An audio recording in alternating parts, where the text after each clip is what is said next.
Pre, tagay ba? Uy, sama ako dyan, pre. Ano sa bago? Dahil babae. Babaero ka talaga no, hindi ka na talaga nagbago. Sakit nun. Sino ka ba? Huwag ka pakilamera, ha? Katulog ka lang dito. Sorry, sir. Lalak na ako siya.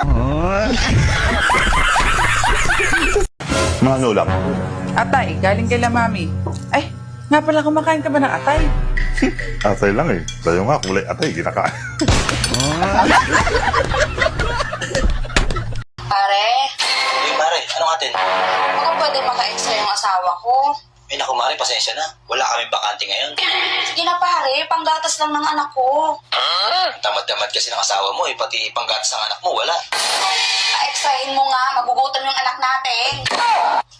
Sige, sabihin mo bukas agahan niya. Alas 7. Magbubuhos kami ng poste. Pasok pa! Pasok pa! Pasok! Uy, ma! Buti na lang makadalaw ka. Ano mo, tingnan mo kasi. Hindi naman inasikaso mo yung anak ko. Oo naman, Hindi ma. naman yan. Baby sa akin. Lagi Dapat ah. naman talaga. Tao po. Yes po. Sir, kayo po ba si John Glenn Beron? Apa. May pinadala po yung ex-wife nyo. Ano po yan? Ready na po kayo? Apa. Ang kapal ng mukha mo! Nakuha mo pang mambabae! Ang let-let naman ang junjun mo! Malaki pala.